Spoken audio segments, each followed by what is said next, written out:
Never say the cursed words from this book, or something will come back to haunt you. The film begins by showing a severely injured woman stumbling through the middle of a dark forest, as if she is trying to escape from something that is chasing her. She attempts to hide, but is eventually ambushed by two unknown people and loses consciousness. When she wakes up, she finds herself tied to a wooden post, with her head covered by a cloth, while in front of her, an old woman is performing a demonic exorcism ritual using an ancient book. Not long after, a man arrives and removes the cloth from her head, revealing that he is her own father. Terrified, the girl asks about her mother, but her father explains that her mother is already dead, killed by the girl herself while she was out of control. Without hesitation, he continues the ritual by burning his own daughter alive to drive out the evil entity inside her. "Daddy, please. I just want to go home. You killed her. What is that?"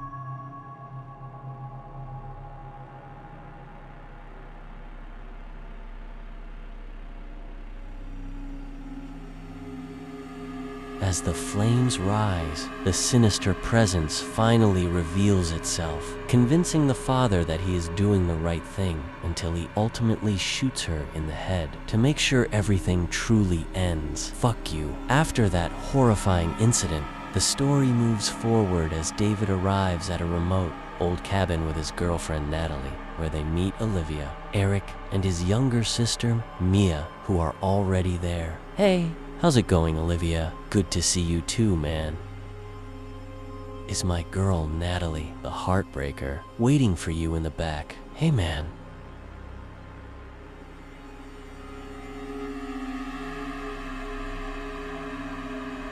"Grandpa, it actually came. Come on, your big brother, of course I can."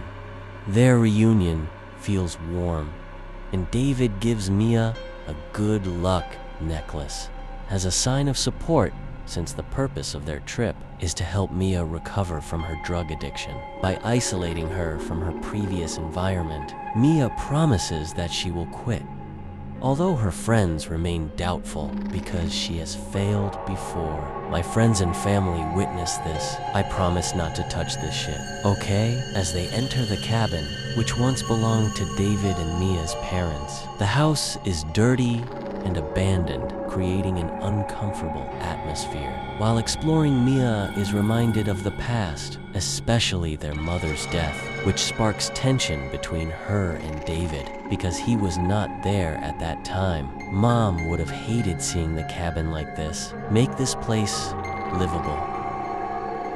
And all days at the hospital, "Mom sometimes thought I was you. Maybe you were lucky not to see the way that I did. I wanted to be there by the time Mom got bad.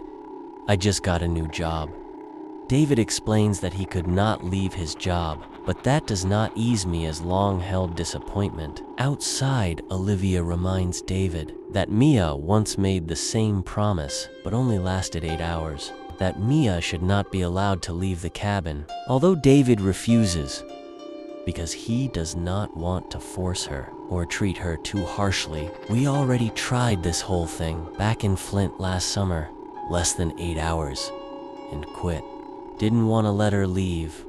She asked me to take her home at some point. Master came here to make things better with my sister." Now that night, the situation begins to change when Mia suddenly screams after smelling a foul odor that no one else can detect, leading Olivia to calm her down with an injection, assuming it is just withdrawal symptoms. Shortly after, David's dog starts acting strangely, scratching at the carpet until they discover a hidden door leading to a basement, covered in dried blood. When they open it, the source of the horrible smell is revealed to be coming from below. As they investigate, they find numerous dead cats hanging and a suspicious burnt wooden post. In the middle of it all, Eric finds a wrapped object and brings it upstairs, even though Mia strongly warns them not to touch anything from the basement.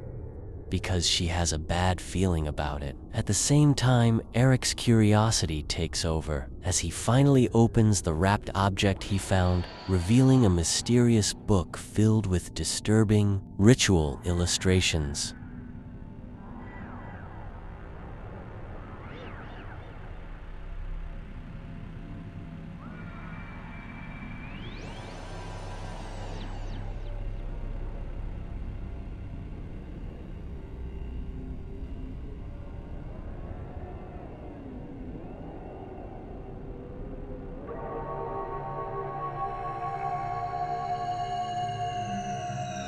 He notices a warning clearly, stating that no one should read or speak the contents of the book, but instead of stopping, he ignores it and reads the scratched out passages anyway.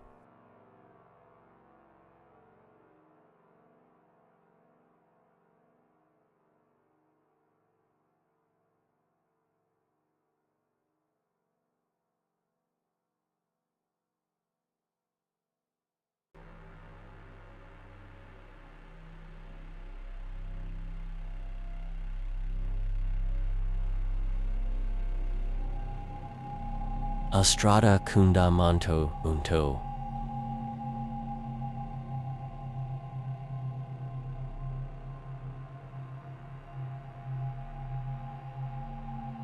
Not long after, outside the cabin, Mia suddenly vomits and begins seeing a figure calling her name, making her panic and feel like something is watching her. Terrified, she hurriedly packs her belongings to leave, but her friends stop her, and that is when Mia realizes that none of them are willing to take her home. Frustrated and desperate, she retreats to her room while Eric tries to follow, only to find that Mia has already escaped through the window. Mia then drives away in anger and panic, but along the road, she is suddenly startled by the appearance of a woman standing in the middle of the road, causing her to lose control and crash. When she regains consciousness, her car is no longer usable, and as she tries to escape, she's chased by a terrifying presence from the forest. Yeah, in her panic, she trips and falls into the bushes, where the roots around her suddenly come to life and wrap around her body. Helpless, the entity appears and forces something unnatural into her, taking control of her body. Long after David and the others find Mia weak, curled up under a tree, then bring her back to the cabin, Olivia, who tries to treat Mia, assumes everything she experienced is just severe hallucination caused by withdrawal, so she does not believe Mia's story. David, worried, tries to calm his sister, but Mia begs them to leave immediately because she is certain something dangerous is there and will harm them all. However, thinking Mia's just going through withdrawal, David ignores her warning and leaves her alone in the room. While alone, Mia experiences something strange again when she sees something unnatural in the mirror, as if another presence is watching her. Meanwhile, Eric, still consumed by curiosity, studies the book more deeply and begins to realize that the ritual images resemble exactly what Mia has been experiencing, making him suspect that none of this is a coincidence. At the same time, David, while cleaning up the dead cats, notices a trail of blood leading into a tunnel, then finds his dog barely alive with a blood-covered hammer nearby.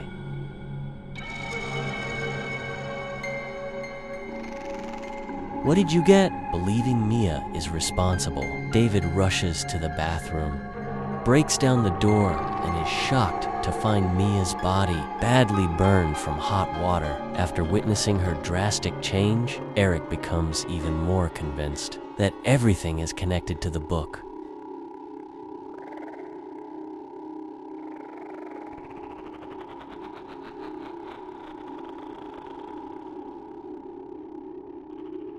David then tries to take Mia to the hospital, but fails because the only bridge out has collapsed, to flooding forcing them to return to the cabin.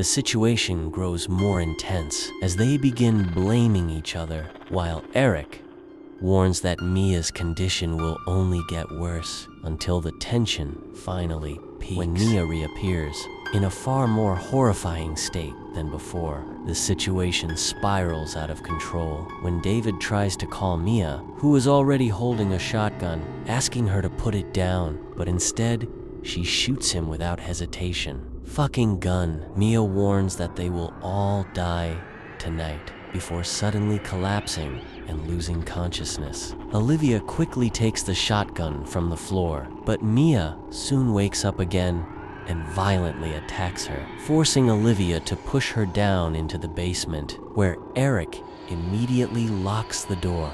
After that, Olivia goes to the bathroom to clean herself, while Eric begins explaining to David that everything happening is likely connected to the mysterious book he found inside the bathroom. The atmosphere turns disturbing when Olivia notices her reflection looks different, and without realizing it, she begins harming her own face, just like the image in the book. Eric comes to check on her. He finds her in a horrifying state, and in the chaos, he is forced to fight back until Olivia is ultimately killed.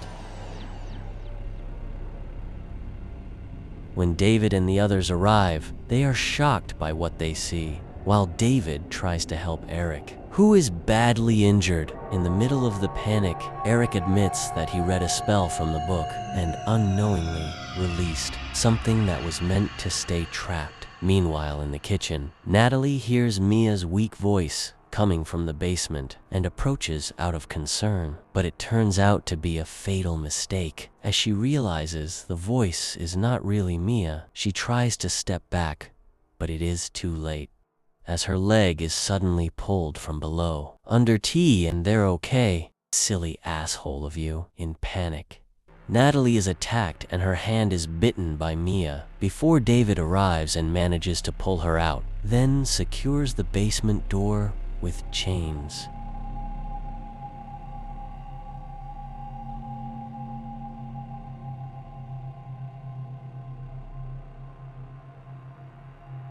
Feeling guilty, Eric tries to end everything by burning the book, but is shocked to find that it cannot be destroyed. He then explains to David that if the entity claims 5 lives, something far worse will happen, marked by blood rain in the rise of a demonic catastrophe.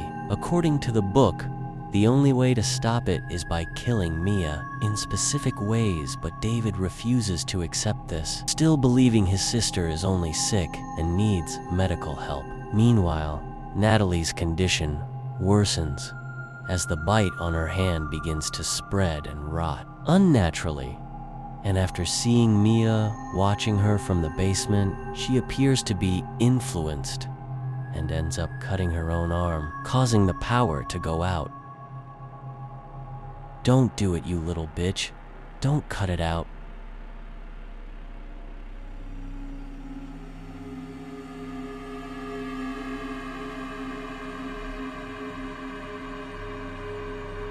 Her screams bring David and Eric rushing in, shocked by her condition in the chaos. Eric once again tries to convince David by explaining the method to stop the entity by burying, dismembering, and burning the possessed body. But David still refuses to accept it, insisting Mia is just like their mother before. As they argue, the situation escalates. Again, when Natalie, no longer fully conscious, suddenly attacks them from behind using a nail gun. With no choice, David pushes her away and struggles to stop her. Take it before she does. Number.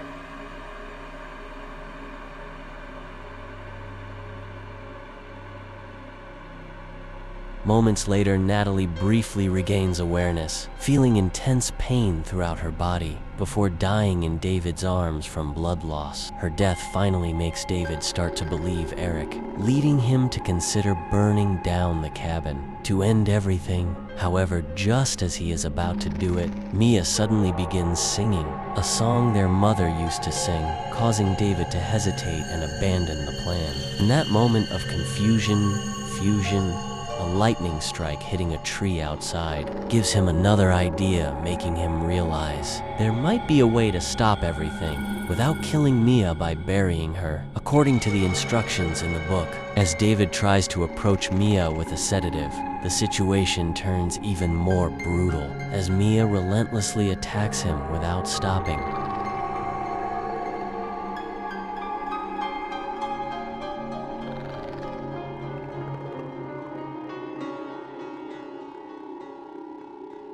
In that critical moment, Eric suddenly steps in and manages to strike me, giving David the chance to inject her. Just when things seem under control, David is faced with a harsh reality as Eric, having lost too much blood, dies in front of him. Without wasting any time, David continues his plan, and under the rain and the burning tree, struck by lightning, he begins burying Mia halfway, following the method he believes can stop everything. In the middle of it, Mia suddenly regains consciousness and begs him to stop. But David, realizing it is only a trick from the entity possessing her, refuses to listen and continues covering her with dirt until she is completely buried. I can't believe it. You will burn in hell alongside your junkies. After the fire starts to die down, David digs her back up, hoping to save his sister, and tries to revive her using a modified defibrillator, but there is no response.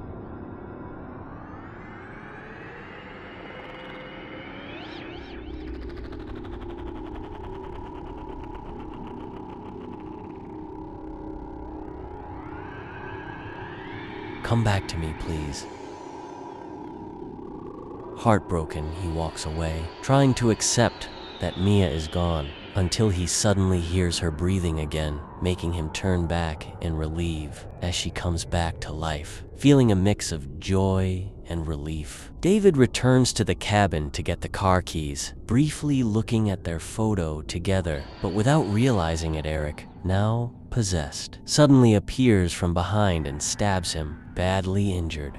David still manages to get outside and tells me, at a run, before taking a shotgun and shooting the gasoline. Inside the cabin, setting the entire place on fire, is a final attempt to end everything, even though it means sacrificing himself. In her grief, Mia stands there alone, watching everything, until she notices the necklace David gave her and takes it as a final memory. Not long after, blood begins to rain from the sky, signaling that 5 lives have been taken, starting from the woman at the beginning, followed by Olivia, Natalie, Eric, and finally David, meaning the ritual has reached its final stage. From the ground, the true form of the evil entity rises and immediately chases Mia as she tries to escape. She runs toward a shed through a narrow passage, searching for a way to survive until she finds a chainsaw and quickly prepares it as her only weapon.